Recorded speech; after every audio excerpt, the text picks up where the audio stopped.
Are limits and derivatives confusing you? Let us make this simple with just two stories. Arav is walking from his classroom chair to the door. As he keeps walking to the door, he walks slower and slower, where he almost reaches the door but does not touch it. This is exactly what limits are. Limits basically mean where you are heading to without actually reaching it. Let us see this mathematically.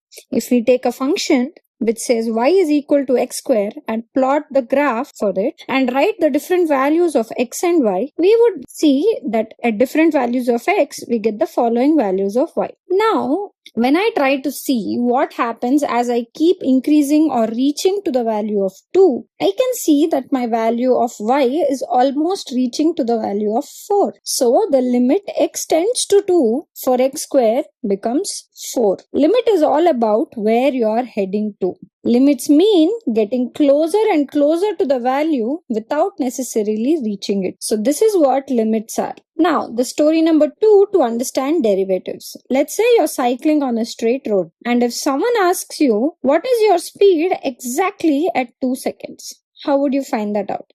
Well, we can say that I know that speed is equal to distance by time period. So total distance is 20 meters divided by 10 seconds which it took to cover this distance, which is 2 meters per second. But we need speed at 2 seconds, not at overall time period. Hence, let us try to solve this by making the time period so small that it is almost 2 seconds. So I can see that my speed from 2 to 3 seconds, from 2 to 2.5 seconds, and 2 to 2.1 seconds. So what is happening here? We are making the time gap so small that the time interval is almost 0 but not 0. Where have we heard this? Well, it's nothing but limit time tends to 0. So limit time tends to 0, distance by time gives us the speed exactly at 2 seconds.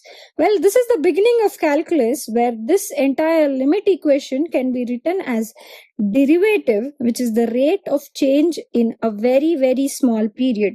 That is, if the time period of change is very, very small, how much is this change in the position?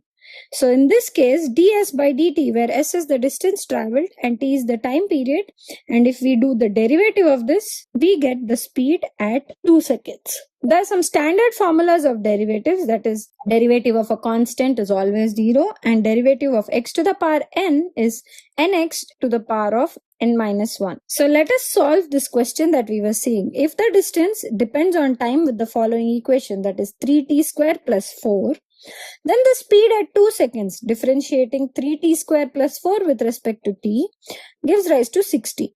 So speed at 2 seconds will be 6 into 2, which is exactly 12 meters per second. This is how derivatives are used to find the speed at an instant of time. So derivatives are nothing but how much is the change in a very, very, very small interval of time. Hope this helps you understand the concept of limits and derivatives. This is the series where we are doing quick concepts of CBSE Class 11th Physics, where we take small time to have a big learning. Subscribe to the channel for more such videos and comment below what topic should be covered next.